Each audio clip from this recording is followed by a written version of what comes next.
Okay, so it's 5:30. It is raining. And sometime I think it was like midnight that I kept hearing some kind of weird noise.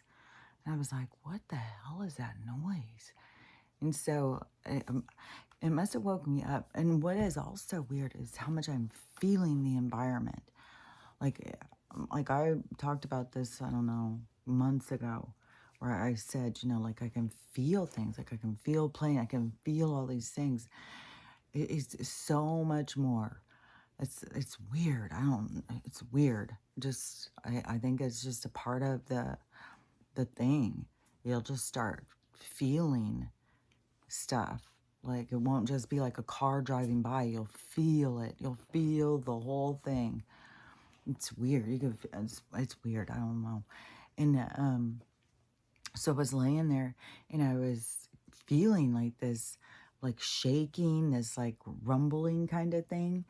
And so I was like, okay, there's something. So I paused the ocean waves thing. And then I heard, I was like, is that thunder? And so I was like, what the fuck? So I got up and went and opened the door and saw it was just raining and raining, and I hadn't taken the cushions off the chairs or anything. So I was like, God damn it. Because I don't know, there was supposed to be a day coming up that it was going to rain, but I was not expecting it to rain. It's so weird too, because there were so many days that it was like, oh my gosh, it seems like it's about to rain. Yesterday it was totally dry. It was hot. Well, it wasn't hot in my yard. The sun is so far down on the trees, I can't even believe it. It's like, man, where is the sun? So is it dropping? Is it spreading out further, going out? Because it's sure not going over. It's just going down, down, down, down. It's weird. It's so far down on the trees. So my yard, I'm not even getting any sun at all. And so, but I was sitting outside because Stella wanted me to, because she's the boss and she knows what I need. So I was sitting outside and noticing the trees and stuff, and it was hot. Like if I walked down to the end of the driveway and was in the sun, because there's parts when you're outside the trees that there's sun. It's just I'm in this like little wooded area. And when the sun touched you, it was so fucking blaring. And then when we went to go walk in the morning, the sun came up different. It was weird. It came like zooming up and it was like so bright. Oh my gosh. But it was different looking. Like there was something different. And it was so blaring hot as it was coming over the hill. I was like, oh my gosh, something, and yesterday was the day that guy said something was going to go on. So I was like, oh, maybe something is going to go on. The sun is doing something weird. As he said in his dream, the sun went, "Rrr, rrr, rrr," and that's where he got like the 3 days thing. But that's why I said it's all translation. When you're trying to read the information that you're being shown, you're trying to translate it. It's not like they're sitting there talking to you in English and explaining things. Like you'll get words and stuff. It just is like a whole bunch of stuff. It's like a bunch of information and you got to put it together. And I'm just used to it just because I've been talking to him since I was little. And so I'm just used to the thing. But there's still stuff where it's like, well, this is what I'm picking up on. But the thing is, it's like every person who, if they give you information, everybody will pick up on things like different. When I hear people explain, like we could be explaining the same thing, but we explain it in such different ways. That's like a perspective. That's like a way that you see things. And so it's just it's kind of complex, and but that is also so you just don't go, oh, that person has all the answers. Let's go over there so this person has all the answers, because everybody's supposed to be developing their own selves. Nobody's supposed to be just getting hooked on to somebody else's information, because with your information you would get it differently. It's like there's lots of people getting information about this stuff, and then um, lots of people get scared, but there's lots of people. I'm seeing lots of people now saying that they're getting these things and it's this information, this stuff's coming to them, and that you're supposed to not be scared. Don't be scared. Whatever this stuff's going to happen, don't be scared. And yeah, that's the thing is like, and it's weird because it's like fear is what drives you when you don't know yourself. Like things can scare you. So it's part of like learning yourself so you can, be yourself, trust yourself. Like this is a whole thing. It's happening that's driving us to ourselves. And so anyways, I opened the door and I went and I was looking at it was raining and raining and raining. And so I was like, fuck, I'm just going to go out there and take off the cushions because it's going to drive me crazy at this point. They'll get so wet and it takes so long for things to dry because there's just this moisture. Which right now it's very weird how it's like, it can be so humid and stuff and still be like chilly. So I don't know. It's weird. Everything is just off. And, but so when I was out there and I was listening, at first, I heard this weird thunder, and it was like not. I've had other videos here. I've been saying for years that this is not normal thunder, and I had said before, it sounds like somebody is up on top of the mountain, running around, shaking one of those things that make thunder noises, and especially the way it moves. I've never heard thunder move the way it does.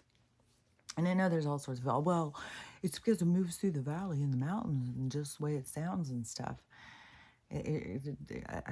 People, it's like people compute things into their minds automatically. It's like, but when you start questioning things, you start finding holes, but you can't convince somebody that there's holes where they don't see holes. So it's like, so you would have people who would come and say, oh, that's normal. That's totally normal. What are you talking about? But to me, no, I don't think it's normal at all. I'm not, I'm not even going to, just because like even with the sun thing, when I first started saying this is not the normal sun, there's something wrong with the sun. This is a fake sun or something. They put something in front of the sun. Like I was saying this for so many years, and so many people told me I'm crazy and telling me, oh, well, you just don't pay attention to the sun. It's like, well, that's how I know that that's fake, is because I pay attention to the sun. I'm a sun worshiper. So it's like, no, that is not the real sun. And I was saying for years, and then look at how long it takes.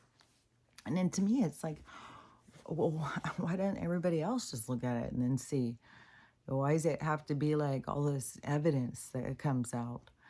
Because it's like people don't trust themselves or something. They don't trust their own perspective. They don't trust what they see. They have doubts about their own visual reality or something. So, anyways, all these different things, I was saying for years. I was saying something's wrong with the water fucking years ago, and it's just like one thing after another ever since. As I was saying, don't drink it. Something's wrong with it. And then it was just been one thing after another come out about that. But when you say this stuff, I mean, you argue with people. Like, how many people, like, don't drink the water, something's wrong with that. Oh my God, you're so crazy. And, so anyways,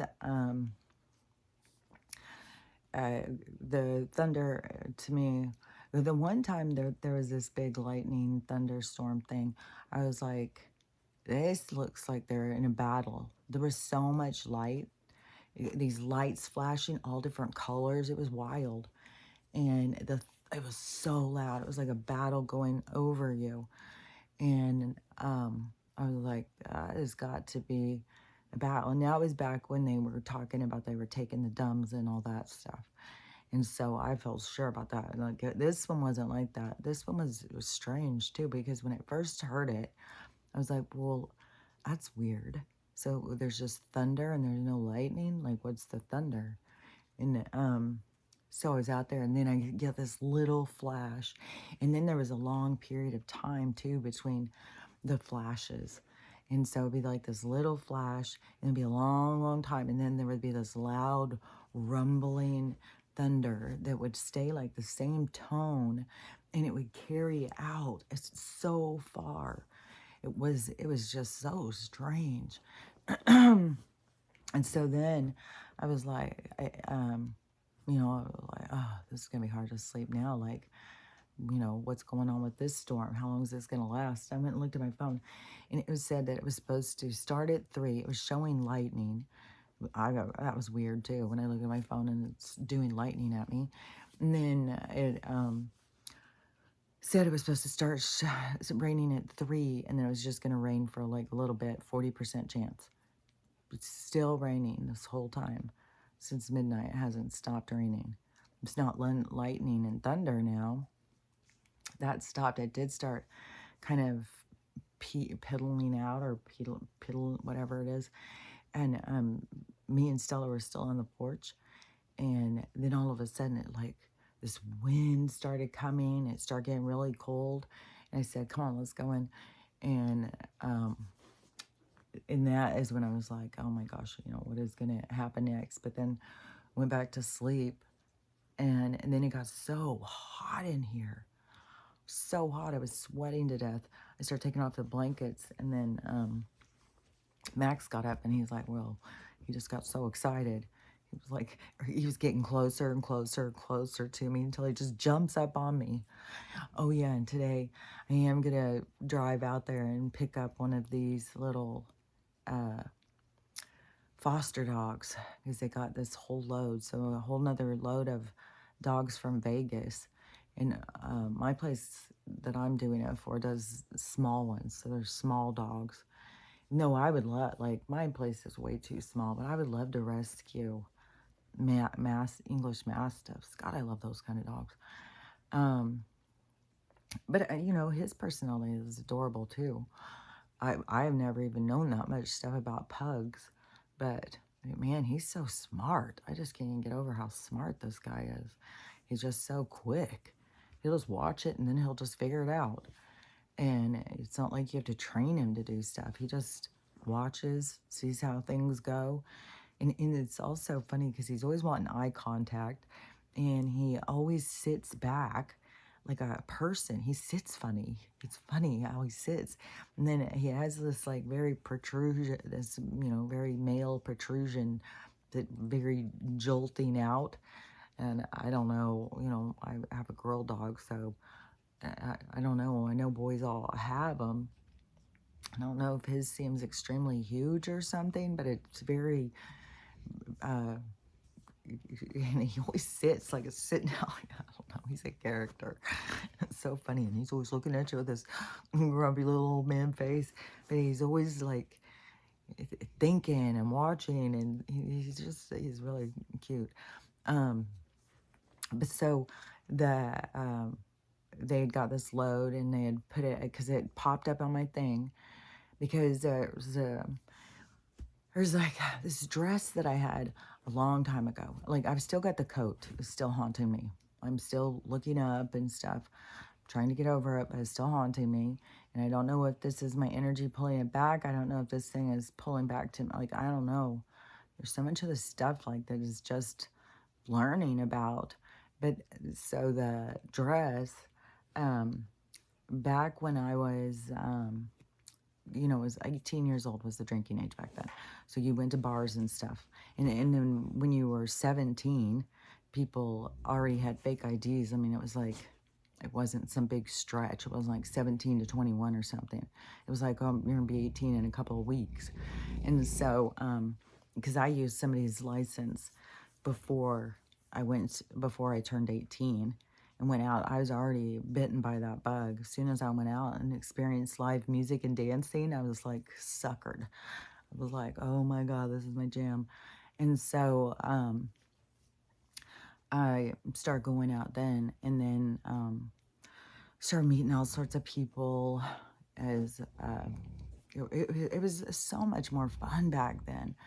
As like, it was live music, all these guys in bands all come and play. And so the people who made the music, they'd talk to you, hang out, like, And it was just a cool vibe. It was just a cool scene back then. And then you'd make all these friends and stuff going out, and all the other people that enjoyed the music, and it was a total vibe then too, because it was going into the 80s, and the 80s went into this really particular kind of vibe and style and stuff.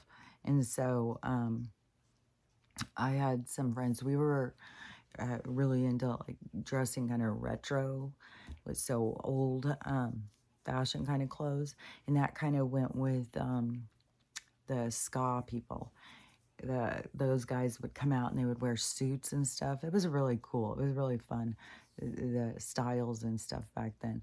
But I would wear these old dresses like from the 40s, and I had these two that were my favorite. One of them was my grandma's dress, and it was just really cool. It had been on my mind so much. And then this other one I had bought at a vintage store, and it was really cool. I loved it because it had this panel on the front, and when I danced, this panel would swing out. It was really cool because that was like the thing too. Like when you're out dancing, you know, you're the whole thing, and that's the crowd like that I hung with. You know, we were like the thing, and so other people, like lots of people, would go out and not get all you know, they just went out regular. But there was like, you know, the crowd of people that I was in with, that crowd of people. And so I had these dresses and I loved them. And then in the whole thing, like it was a whole more drama of because I was madly in love with Dickie Ferguson. And he was a singer of this one band, the US Kids. And but I couldn't be vulnerable. I couldn't be like, yeah, I like you. I would just sit there and, but I don't know. It was very weird. Like when you look back at yourself, it's just like, oh my God. And so whatever drama had gone on with there, that's when I had left there and decided I was just going to move to London. I just couldn't take the heartache. You know, he should know that I love him. He should. And then this other Kelly stepped in, and she was way more like, there was a period of time too where I like started being like really funky, like my hair and stuff. And like I said, I was going out to like the punk clubs. I would go to the punk clubs and the rock clubs. I had like two different groups that I would hang out with. And because I've always been this little way, there's like a hummingbird zipping around, going over here, going over there. I want all the experiences. I want to feel it all, know it all, see it all. And so and he was not at the more punky clubs. And so the people who, my group of friends at the more mainstream clubs would think like, oh my gosh, she's going out there, you know, like I was so intense or something because I was going to these clubs where these people were. And so anyways, but that was a really small group and we were all friends. And except for there was a couple people, they, you know, they tried to be very like English punk rocker, like they wanted to be Sid Vicious and stuff. And they would shave their head and they would dress all in this way, and they would go out and just, and their dancing was jumping up and down and hitting into each other and stuff. So they, and it was a girl and two guys, and I wasn't really friends with them, but we all, like, everybody knew each other. It's like this, and this was in Dallas in the early 80s, so it was a very smallish kind of thing. But then I had decided, because this love and stuff, I had to get out of Dallas. So I decided I'm just going back. I'm going to go move to London. So I packed up all my stuff, and that's where I went and got a job at this strip club, which I didn't even know. There's all these gentlemen's clubs because they had a Playboy club in there. So there's all these clubs that tried to open to try and mimic it because the Playboy club was so popular. And those were the girls that were hanging out at some of these places too. It was like, you know, that's your competition, like the Playboy Bunny girls. That was a whole wave too. And because it was very much like, oh, there's the bunnies. You know, you'd feel like you're a flat-chested fourth grader. That was my experience. And so anyways, I, this club was opening up, and so I went and got a job in it. I was a waitress. I wasn't a dancer. And we had to wear like the same kind of things as like those bunnies did, with tights and the thing, like the same kind of thing. So it wasn't like I was naked or whatever. And I couldn't even see the dancers. It was so packed in there. It was insane. I'd never been to a place that was so packed. And so you had to go through all this super crowd of people, get their drinks. That was not my jam either. And so I only did it for a week, but I made $1,000 in the week. So I got my ticket to London and I took off. And my family was just like, oh my God, she's just leaving. And I bet, I gotta go. And that's one thing too that I feel like, you know, like if my kids came and said, oh, I'm going to take off and go live in London and are 18 years old or 19 years old, I'd be like, no, what? But it's just like, I don't know. There was like a certain, I felt like I had a certain amount of freedom always through my life. And, and I don't know, if it was my parents just being like, oh, well, she's going to do what she's going to do. You have to talk to them. But I did have a certain amount of freedom, not a lot of pressure about stuff like that. So I just took off and went. And then that was a whole ordeal. That was definitely a whole adventure. So I say it's like you got to go out on these adventures. You like learn so many different things about yourself. It's like that is your life. These little things to go do, your experiences. And so that one, it was pretty horrific. So I only made it a couple months and went back. And that's when everything started falling in place for my fucking first marriage thing. And so I've told more about that story because then I'd come back and he, I was already going back out and hanging out with my friends. And I had gained weight when I was there. So I felt really insecure and stuff. And I don't remember what had happened because then I think I didn't see Dickie at first when I came back. I think I saw him, but I didn't see him for a while. And then, but still, I would not tell him, how I felt about him or anything. I would just always act vague and stuff. It's weird because you just don't know how you come across to other people. And because we get so caught up in how we feel about ourselves. And that's why it's like, you got to have more confidence and stuff. But man, I had none. I was so insecure. But, put me on a dance floor. And, but I go into my own little world too. But anyways, so the, what was I going to say? I don't even know why I'm telling this story, honestly. I don't even know how I got here, what I'm talking about. But maybe insecurity. But once I had come back, that's when at some point this guy from California was visiting my friend's older sister. And then he saw me and decided he was in love. And then he started writing me poems, and he went back home to California and started writing me poems and stuff. And then that's how I got suckered in to, I don't know, it's just like, it's weird because when you look back at things, you get such a different perspective. There's so much point and purpose to going through the experience, seeing how you see it, and then go further ahead, see how you see it, go further ahead, see how you see it, because you're learning and growing the whole time. But through the learning and growing process, you also have to get to this part of accepting yourself to see, like, yeah, man, and God, I did do some stupid ass shit. But then, you learn and you grow and you change. You're definitely not the same person if you didn't have any experiences. I saw this the other day that somebody had said, like, if you erased all of your mistakes, you wouldn't even be there anymore. What would you? There would be nothing of you.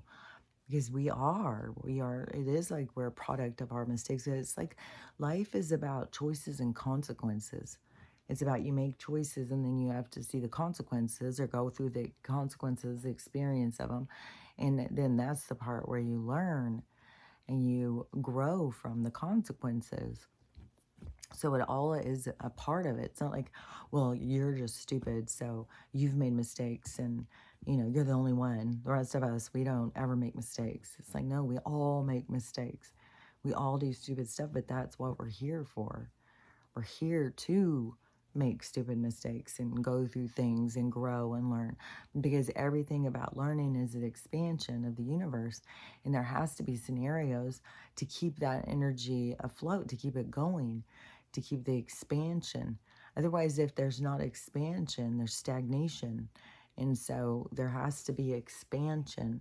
And so experience creates expansion because it creates a an evolution of knowledge. It it just in the micro macro, just looking at your own life and being able to see, like, when you look back on things and you take the person you are now would never go in and make those same choices, would never do those same things. And so that is where you got to be like, oh, well, I did some stupid shit, but look at how, look at the aftermath. Like, look how much smarter I got. Like, I wouldn't do that again. And then even when though you see people making the same mistakes over and over, because people thought I was just like, it was becoming a part of who people identified me as through my relationship junkie era, is people just thought like I needed a relationship or whatever different people would say, like I couldn't be alone or whatever. And I was looking at it very differently. I was looking at it as like, this person's coming to me, the universe has brought them, it's different. I learned what I was supposed to learn. Like, I was seeing it from a more limited perspective. But the limitation is what creates the opportunity for you to get the full experience. If you caught on way early, you wouldn't get the full experience. And you're always going to do what you're going to do, and everything's already set in place for what you're going to do. So you got to just go with the flow. You can't get all caught up in thinking, well, if I just learned it, then I wouldn't have to do this again or whatever. But you learn different things at different times to give yourself the full panel of what it is that you learn. And so, after the first relationship, is it was, and I can see when I look back at my choices and stuff, I can see myself putting myself on that timeline, on this, this timeline of lots of disappointment. There's lots of hard times through that. There's so much disappointment, especially coming through a period of time where I thought, like, well, my parents don't love me, nobody loves me, and you just want somebody to like you, but then you get people that like you just because they like how you look and they don't like who you are. That was very hard for me to, I don't know, like, it seemed kind of slow, but it was through all of the different things is how I learned that, and where I was like, these people they don't see you. People get so stuck on what the surface is that they don't see the real you. And this is in so many different people, like so many people, different people experience this. It's not like I'm making something up or something. And it can be somebody, all different things. It could be somebody who is, like, I don't know. It's just, I'm getting all different kinds of things. But whatever it is, the people don't see you for you or through your eyes or through your experience. They only see what they see. And so many people don't look any deeper. Like, they're triggered automatically. Like, there can be people who, like, they think, oh, she's pretty. She's so stuck up. God, she's such a bitch. I just know she's just one of those people. She's just horrible. People just automatically start doing that to you. Or, she's, They can be anything. Uh, whatever this person feels about what you look like. I mean, it could be like, oh my God, she looks just like my aunt. I can't stand my aunt. I can't stand that person. And so it's like they don't even get to know the person. It's just an automatic assumption of who somebody is by what they look like.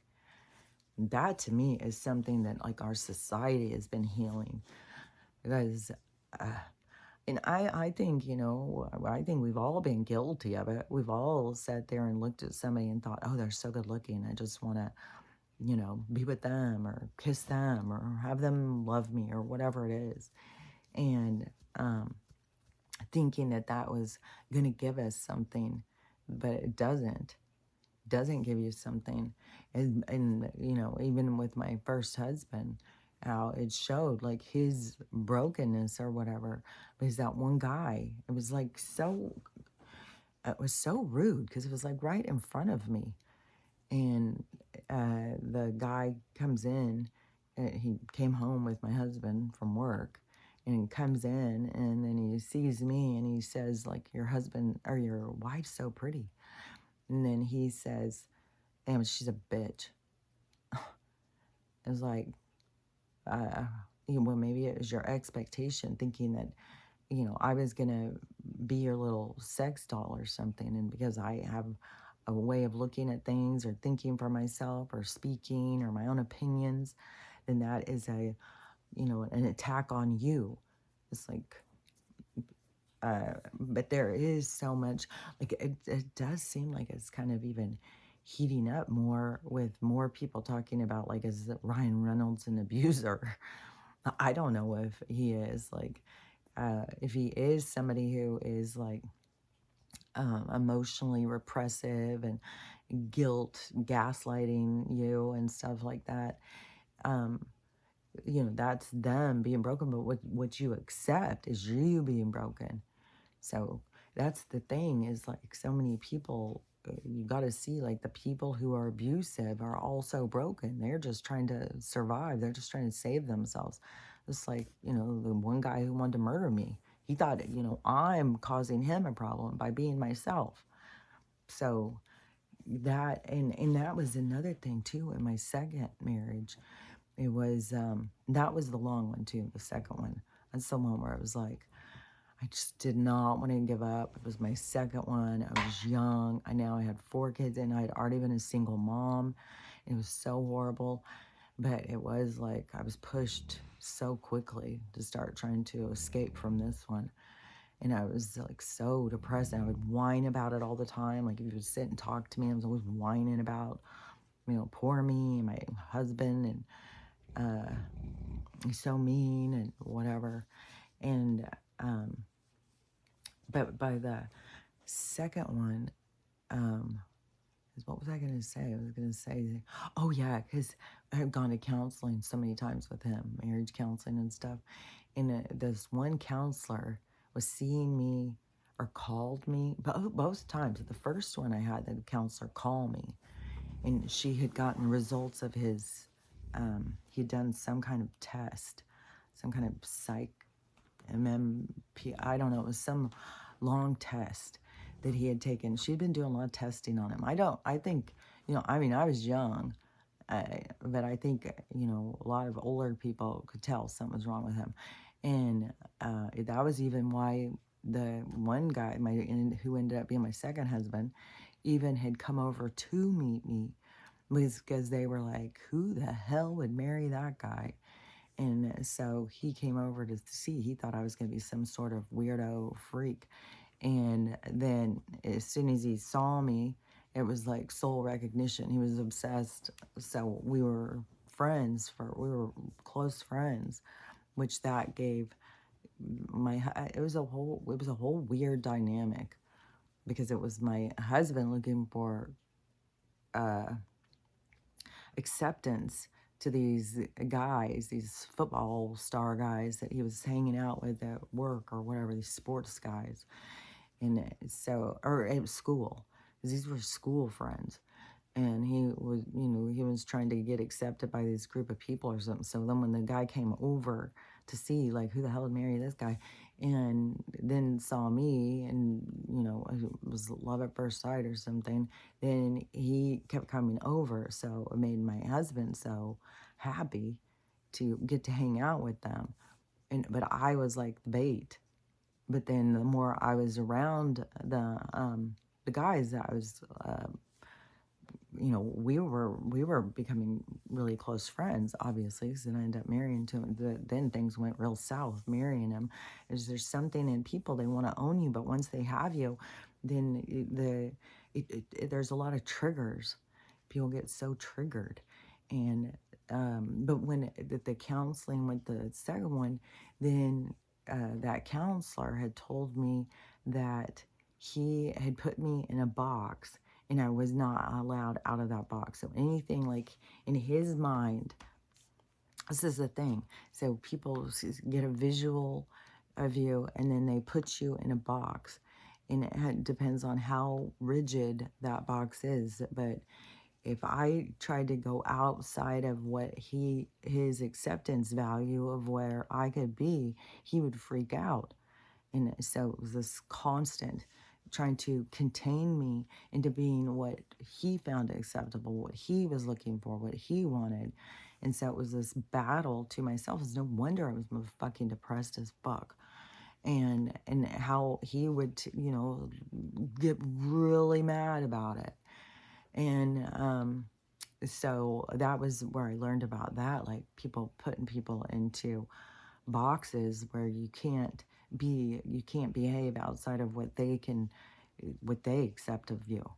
I was like, so that was the whole thing. The first one, when that counselor called me, she was the one who told me that he was going to do me in and that I needed to move further away. She said, you got to move further. You got to at least be 30 minutes away. He needs at least 30 minutes to calm down before he gets to you.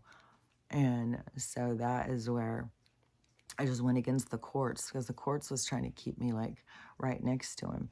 It's so crazy, the court system. When I was trying to get divorced in California from in there, it was so, with the court systems have only gotten worse and worse and worse.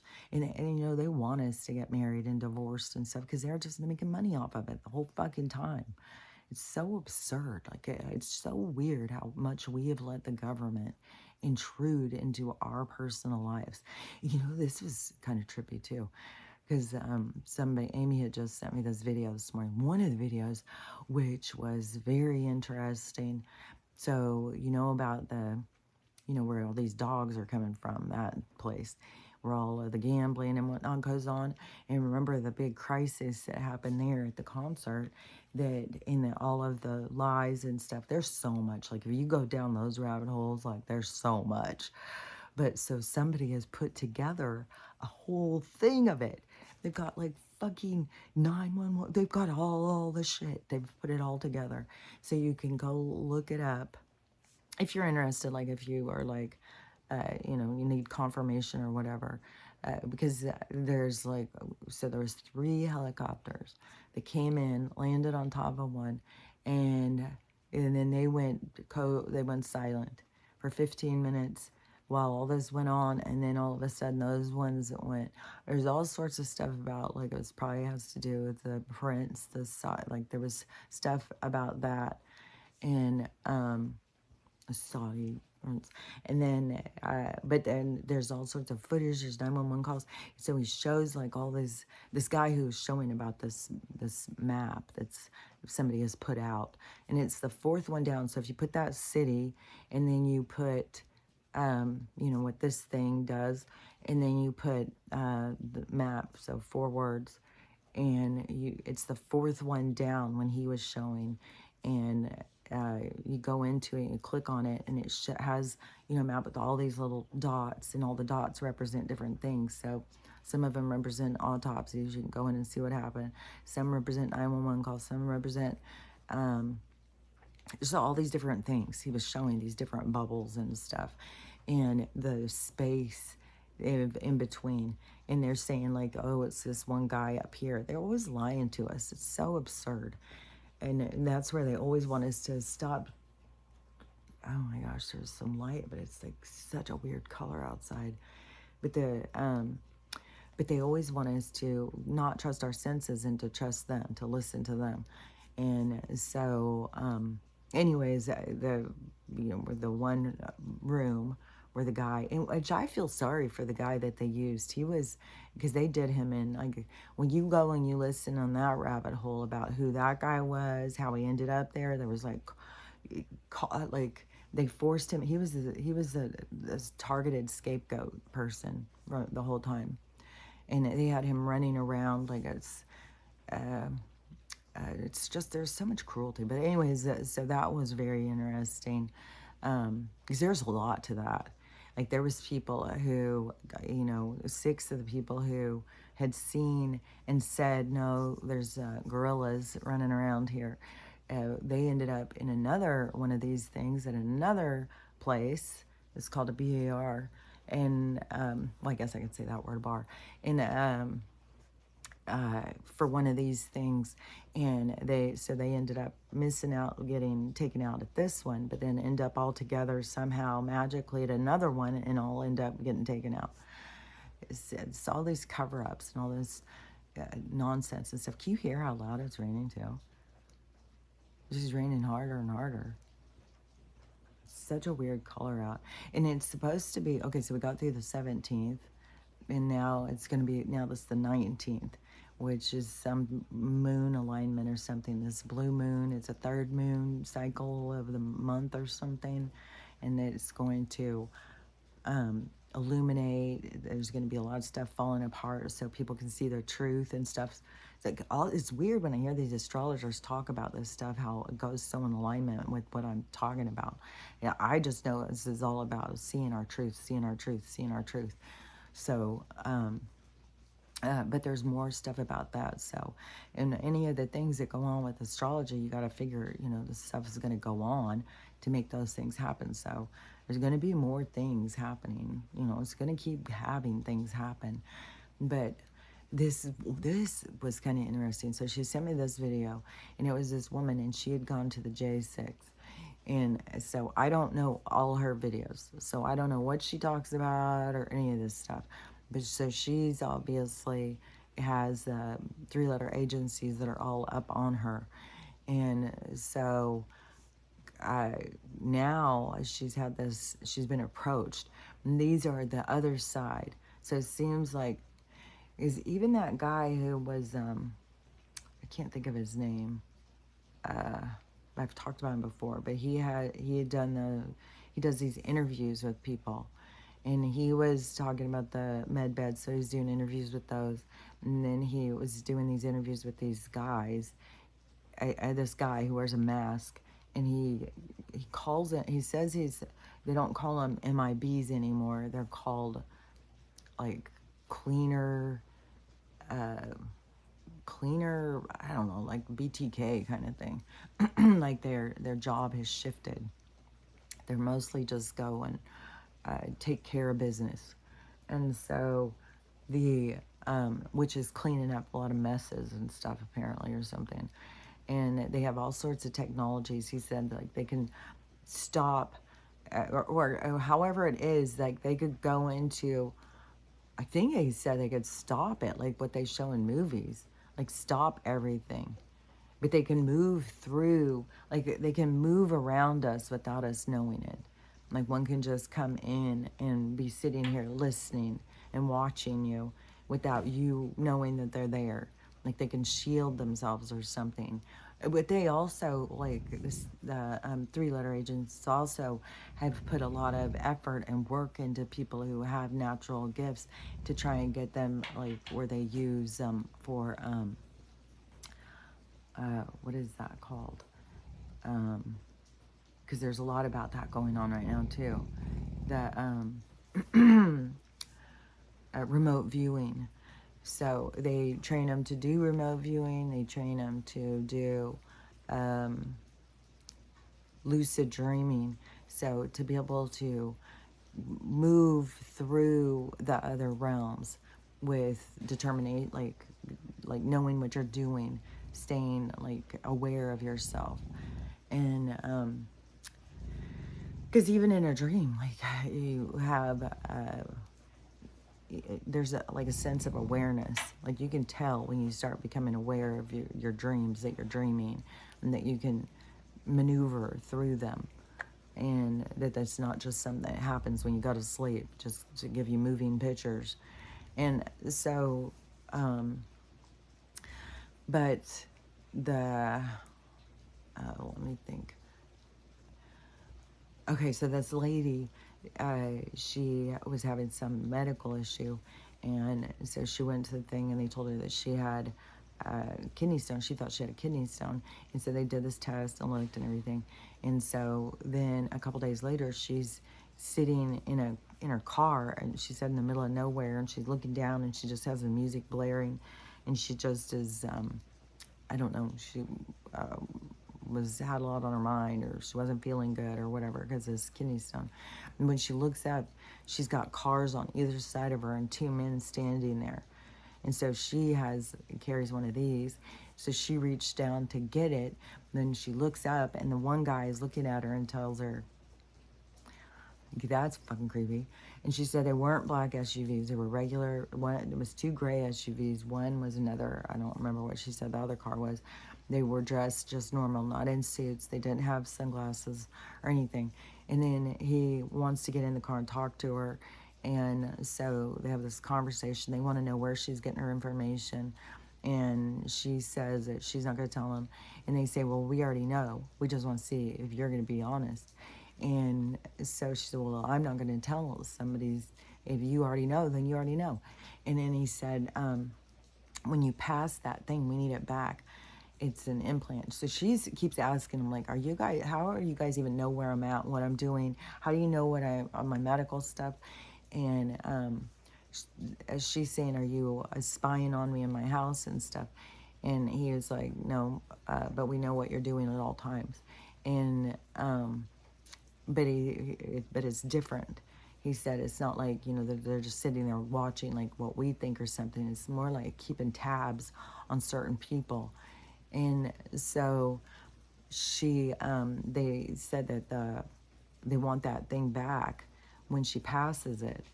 And she's like, well, what the hell is it? Isn't it a kidney stone? You can't just have my kidney stone. Why would you want it? And he said, no, that's not what it is. And it's an implant thing. And so she did pass it, and she has it, and she's getting it tested. They said she can get it tested, go get it tested, but we need it back. This whole thing is so strange.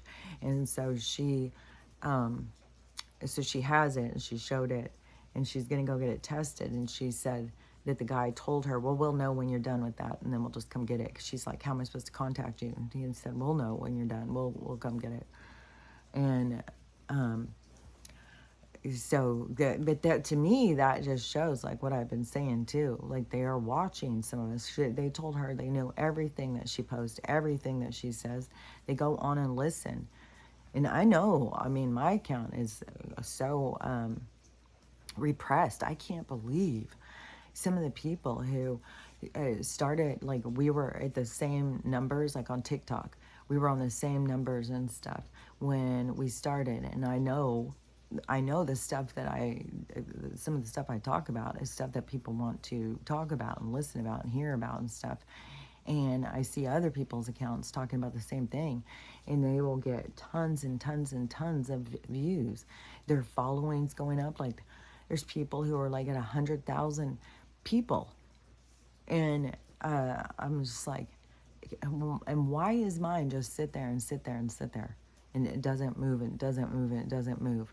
Like, my following has not moved in so long.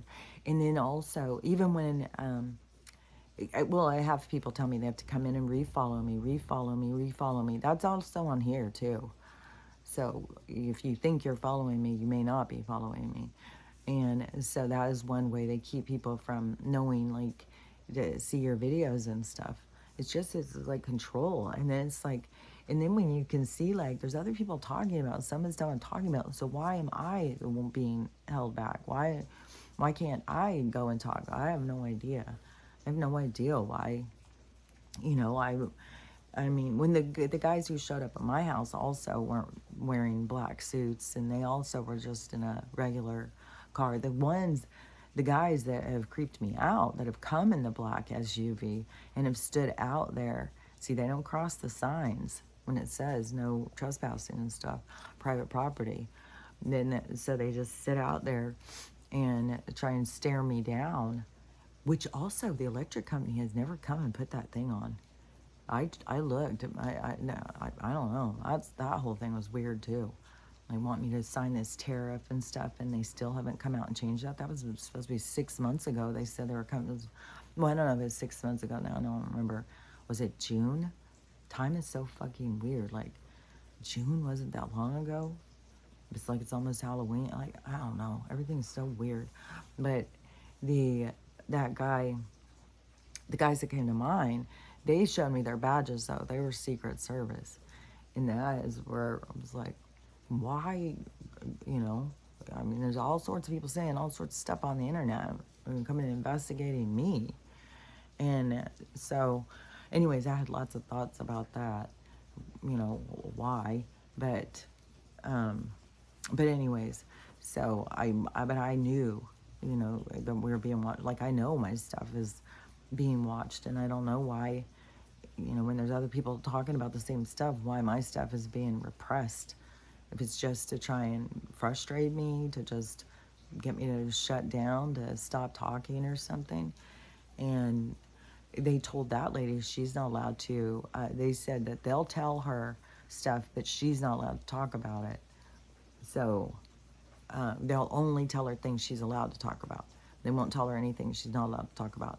But they don't want her to use her sources anymore because she's not getting accurate information. So she's spreading misinformation because whatever. But that there too, it's like, you don't know.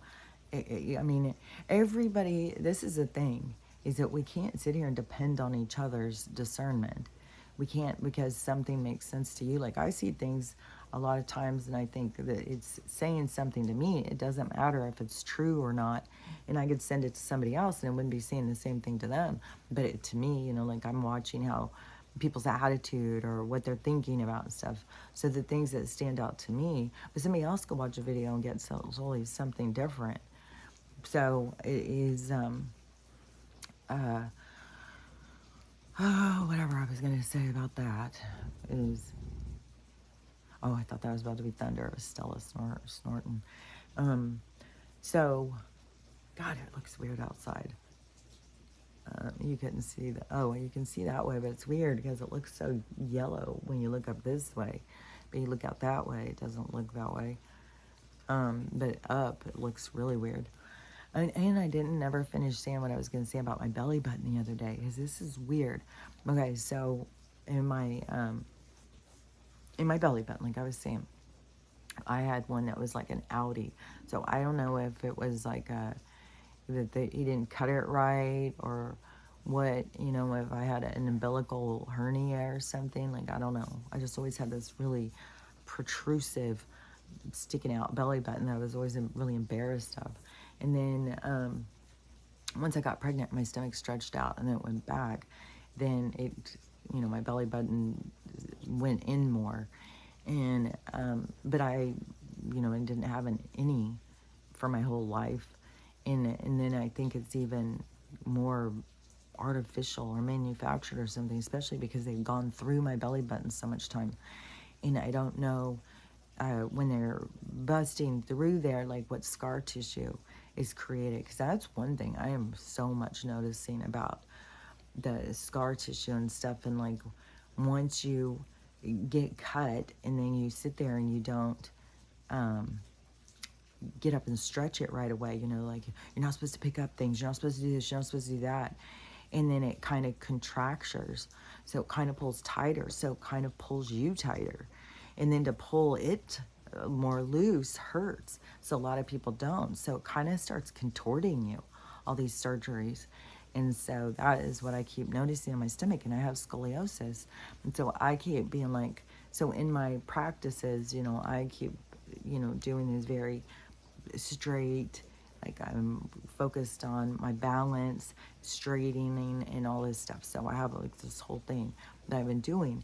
And on my stomach, I've been like doing this massaging and stuff and trying to do healing and releasing, because everything, like, we want to look at it as it's flesh and blood, but it's really this energy and stuff that is looking to be released or looking to tell you a story or something.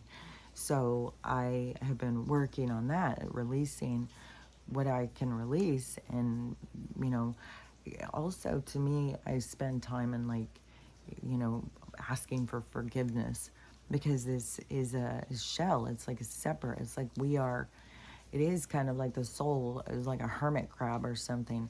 This is just a shell. This is just you, you know, and when you don't treat it right, and it's not good enough for you, it doesn't look good enough, it's too fat, it's too skinny, it's too ugly, it's too short, it's too tall. Like when we're just hard on ourselves, like that's a separate thing. Like that's really kind of mean, you know, like what hermit crab just goes there and just kicking its shell. Shut up, you stupid, ugly shell. I hate you. Like that's how we treat ourselves.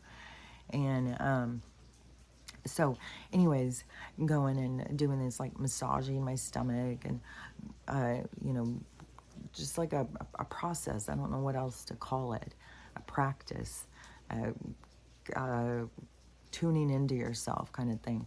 And so I have been doing that for a while.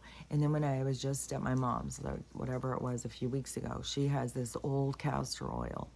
So she has this castor oil that is from the 60s or something. I look at it, it's like liquid gold, man. I couldn't believe I put that stuff on something and it was like, boom. And so it's like, man, all that stuff is fucking miracle stuff. So I decided while I was there that time, I'm going to put some of this in my belly button, you know, really working on this healing and stuff like that. And so I put some in there, because that's a whole thing too. If you put castor oil in your belly button, it does things like it fixes your hormones. Like you can look it up. There's a whole thing about it. And so I had decided I was going to do that. And so I did it for whatever, I was at her house 2 or 3 days or something. I did it a couple times. And so then I don't know, because it was weeks later. It was a couple weeks ago, but I don't know about time, because like it wasn't even that long ago. So weird how time is just like shuffling around so weird. But so I was because it was a couple weeks ago where, and at first I think it was like I smelled something, and I think I might have been on my finger or something. I was like, what the hell is that? And I washed my hand, but I kept getting this weird smell. Well, finally I figured out it was coming out of my belly button. I thought, okay, that's weird. Like I knew any belly buttons got dirty, but like what the fuck? And so I started cleaning it like a baby. Like when you cut it, that's where I started seeing, like, you know, I'm trying to like open it, and it's all red and raw. It was and this smell, this toxic smell coming out of it. And then even, I don't know, there's this one part where I was like, ooh, is my stomach opening up? It was like my belly button like becoming a portal. Like what the fuck is going on? And it was tripping me out. It was really freaking me out. I was like, oh my God, am I just opening up right in the middle of myself? Like what is happening? And so I just kept cleaning it. And I've put all sorts of things around it now. I've even put some horse paste around it. I've put all sorts of things. And I was like, thinking that I think it's like toxins or something, like trying to do this kind of massaging and stuff. Cause I have no idea what it could be, of how it could be some other than just toxins leaking out of me and stuff. But it was so like wet in there, and it was so like weird looking. And then so I got it all cleaned up, and I thought, okay, and it was hurting so bad. And so then a few days later I was like, oh, it's okay, it's okay. But then the other day it did it again. I was like, what in the hell? So I don't know, because I had been doing this like this stretching and this moving and all that stuff, trying to release this energy. Because to me, it's like this energy pocket right behind my belly button, which is just, it's so strange because it has my birthmark right next to it, which that really gives me the idea that there's something I need to release. There's something there that is held on until I figure it out and release it and let it go. And then I think it won't be bothering me. It won't be. So I don't know what it is. I don't know if it's like toxin. It was just so strange. But I wanted to finish that story because I started to tell it the other day and then I dropped off. Sometimes I'll have these things come back to me. I'll be like, oh, I got to finish that one. I got to finish that. I got to finish that. But then I'm always dropping off because it's just like, I don't know. It's just like this picture show, and you're just trying to say it fast of what you pick up on and what you see and what makes sense and how you understand it. But that is your discernment. That is how you see things, what feels right, how you feel. And then the other thing too with this, everything is starting to feel everything. I mean, I was already talking about that before, so had started feeling everything, but it's so much more. I couldn't believe when I was laying there on the couch last night, and I was like, oh my God, I can feel this. I can feel that. I can feel that. It's just like, oh my gosh. And I just feel like I'm just like, brrrr. It's weird. So I don't know. I know all this stuff is just a part of all this stuff. And, whatever level you're at in the things that are happening, that you just gotta, don't try and force things. Don't be like, well, if that's happening for that person, that should be happening for me. No, we all have a certain pace that we're going. We all have a certain way things are playing out, and they're playing out the best way they can for you to heal all the stuff that you have to heal. And all the different things that we all have to heal are different things. Even if there's similarities, there's still like the base coat comes from different colors, different things. So it's not like that we can, I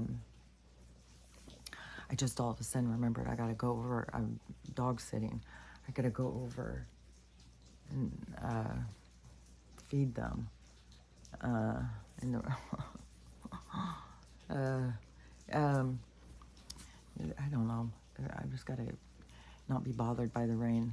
I really feel like I'm going to be going from this place. Like I get this message all the time, so much. So I keep feeling like I'm going to be going, but it's weird because I don't know where I'm going. I don't know when I'm going. I don't know where I'm going. I'm just waiting for this door to open up and show me. But it's like, ugh. I feel kind of like sometimes like the room is closing in and closing in and closing in. Like, come on, open the window, open the door, show me where I'm going.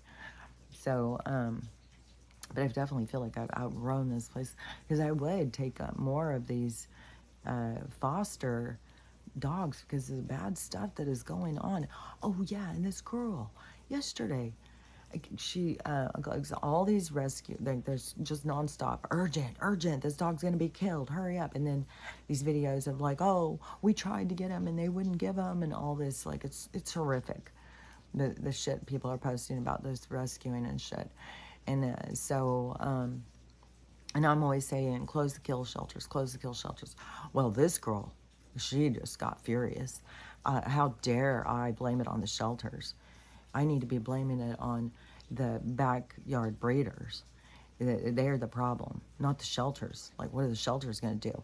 And the people that work there, you cannot say that it's their fault that they are going in and killing these animals. And it's like, what? You're not going to tell me how to look at something, for one fucking thing. And whatever it was, I said back something of something like that, like not like that, but I was like, well, I'm gonna see what I see and look at what I look at, and I'm gonna blame the murderers.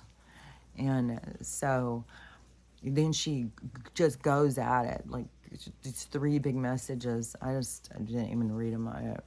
She said, I read that start of the first one, and I could see, like, oh, she's just going totally in on this, attacking me. Like, how dare I not look at things the way she wants me to look at them? Why don't you, and you're going to be defensive?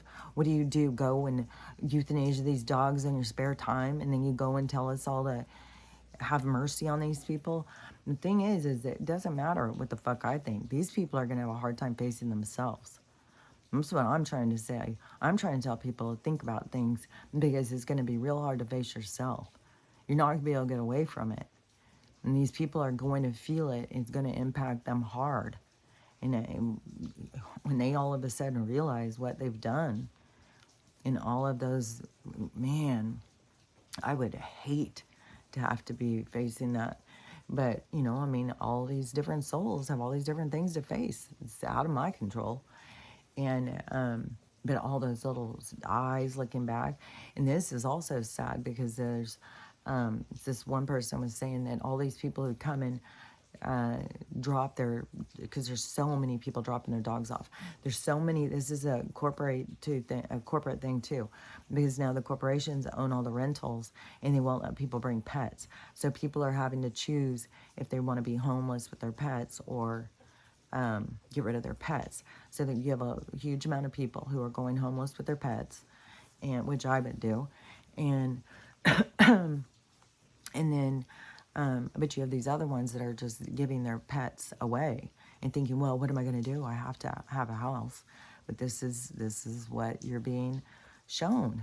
This is what your soul is showing you, and you don't see it all yet because the lights haven't come on.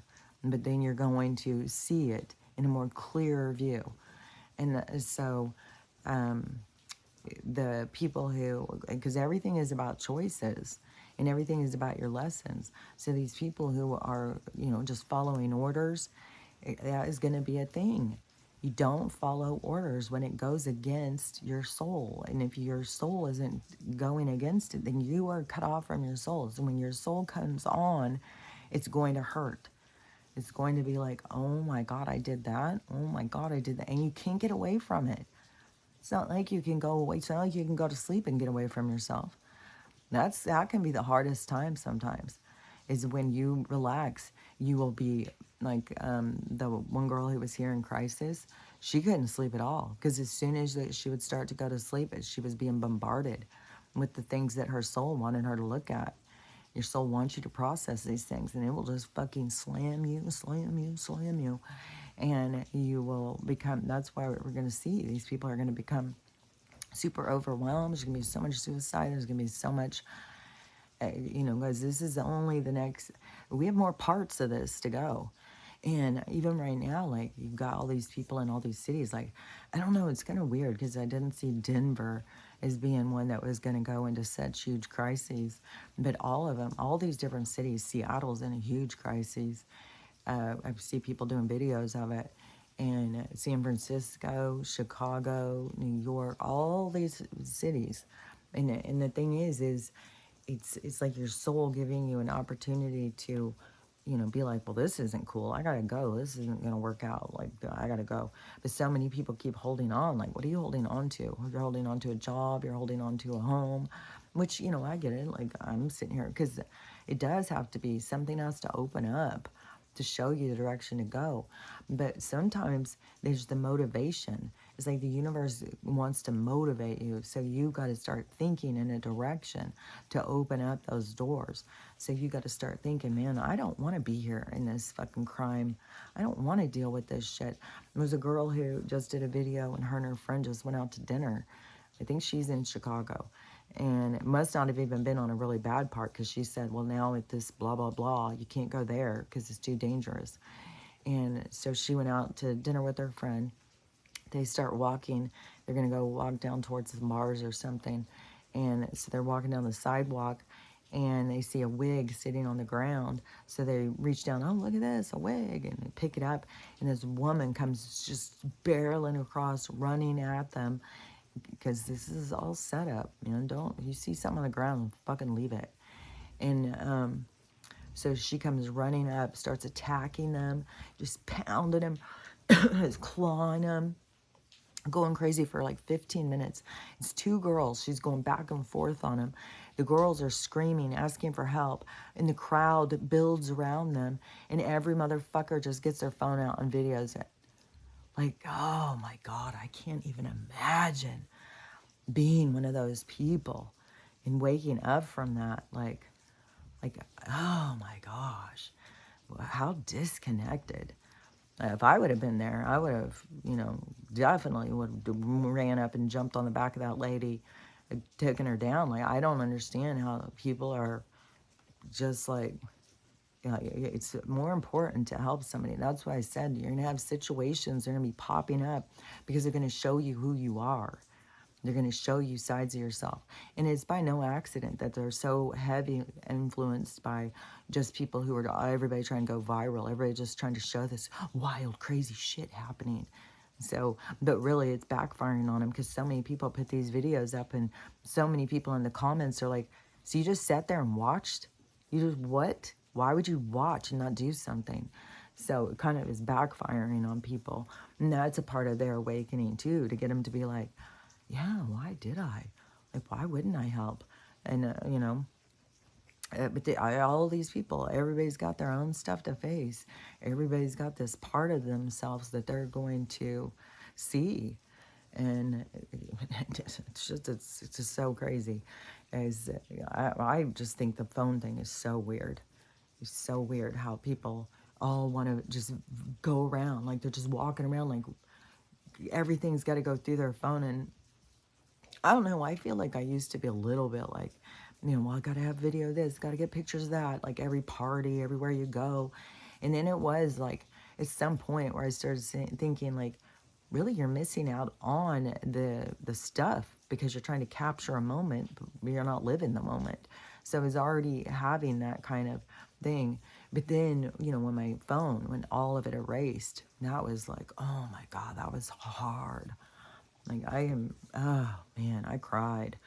I was so hard. All of my pictures and videos, I was so frustrated too at that point because whatever was going on with the phone, which I 100% believe it's like these people who are out here who get control of our stuff. I mean, I don't know anything other than it's just to keep causing us frustration and stuff so that it puts us off. It's just that we stop. And I don't know if there's just, they want us to stop talking about stuff because they don't want us to wake people up. They want it to just be crowds of people, like these people being attacked and everybody just sitting and watching. That's what they want. No, not even just sitting and watching, making sure that they get their special moments so they can go viral. It's like, so, we have just these really dysfunctional parts of humanity that have to be purged out. And so that is why you keep seeing these certain things happening in whole groups of people and stuff. So it's just going to keep going. But whatever point is going to happen when all of a sudden the lights come on, which, what was it? It sure seems like this full moon thing. As the astrologers and stuff I was listening and saying, I was like, it's like they're saying the lights are about to come on and you're about to see yourself fully. So I don't know if that's, because I wouldn't think it would just be like a full moon. But the full moon can have a lot to, man, work at the hospital on the full moon. People really do go crazy. Like, it does do something. And everything would always be crazy at the hospital. Like, you don't want to go to the ER on a full moon. Do what you can at home. So, anyways, but whatever's going on, like, there's, I don't know, it's so weird on this politics stuff. And, how they're not talking about Joe. They keep talking about her. But then there's, like, I don't know. The whole thing is so absurd.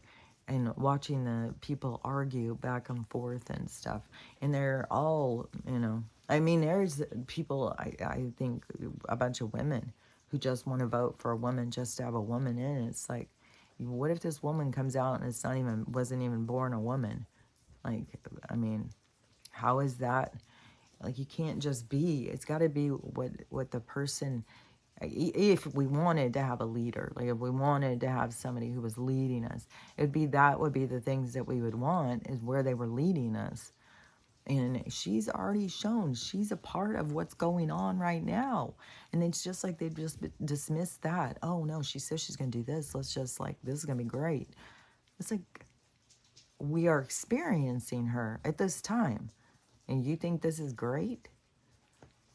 Like, so I don't know. It's just a lack of depth in people's ways of looking at things. But this is where, the universe is going to assist. And this is where the universe is going to show you the error of your ways. They're going to show you the other side. More depth it's like this training. It's like to get you to see, to look at things different. So it's a whole thing. But that's the awakening. And that's what all this is about. It's not all about all these different things that they keep saying. The fake world that we lived in, that was, yeah, it was a fake world, but it was a part of what our world was. Now we have to wake up and see, and then heal from, being lied to about everything. But the main thing that we're being lied to about is who we are and what we're doing here. And that is where you got to go inside yourself and learn how to trust your communication and stuff, because that is where you find the answers, is inside of you, because all of their stuff is to trick you. And so anyways, but that's about learning about your own discernment and building your own discernment up. And don't feel stupid if you get tricked sometimes. And you think, oh, I really thought it was this, and then it was that. And don't feel bad. It's just, all of it is just learning. So don't get all caught up in being hard on yourself, because that is going to be a big part. And we're going to see. We're going to really see how hard people are on themselves, and how our society became so beat down. And, really the dark side of, our dysfunctional family diagram that we had been living. It's really had a negative effect on so many people. And so we're going to see, like, the aftermath of that. And but that is where the people who can get their shit together and pull themselves together and move forward, that's the healing. That's where we're going to, there's something good coming from something bad. But still, we have all of this, this disclosure and stuff is, it's more complex than just like, oh yeah, the Rockefellers are this, and the corporations are this, and the developers are this, and the crown is this, the church is this. It's not just that. That is all of the tricks to get us to control us. So, anyways, I think you get what I'm saying. Because now I feel like I'm just going in circles about it. And so, anyways, I don't even know. I don't know. Sometimes I'm just like, what was the point of any of the stuff I sound like? So, again, hopefully somebody gets something out of the stuff I say and it helps them, because, that's the point of why I'm trying to do it, is to help people to look at things differently, look at it bigger, look at a more broader perspective, see things that you didn't notice before, and try and see them ahead, because, yeah, it's going to be really a shocker for some of these people when all of a sudden they realize all the things that they didn't see, and to see, like, their disconnect from humanity. Like, I'd rather just film it than partake. I'd rather just sit back and, I don't know, there's just a lot. And then I would imagine throughout this we'll learn more about, like, how, like, because it's a very curious to me. How do you sit for 15 minutes and watch somebody get beat up? Like, I've been out in the out downtown and seen, some guy getting beat up by some other guy, and I'll just go straight up in there and start, no, get the fuck off of him. And a complete stranger, and nobody else, there to help me. So I don't know. I mean, some people, like for my whole life, have told me, you know, you do too risky at things and stuff. But what's the? I don't know. I just don't understand it. I don't understand how I just don't understand it. So hopefully these people will speak out more of like, you know, what was going on with them, how, why, like how they could stay so disconnected, not feel this hero vibe, like I gotta help, I gotta save someone, I gotta, no, this isn't right. It's like, man, there's just too much vagueness over wrong and right or something. But that's weird too, because, you know, that's what we're trying to go into the gray. But it's like more layers because there's, I don't know, it's like we're in the dark gray or something. Because, I don't know. I think that you should step up. If you see somebody being hurt, I think you should step up. And so, anyways, that's my opinion. And but this is going to show everybody who they are. This is what we're going through, this experience, so that we can learn more about ourselves. So just remember why you're going through it, though, is to learn to love yourself, to love everyone, and how to have a loving day, because it's up to you. So I'll talk to you later. Bye.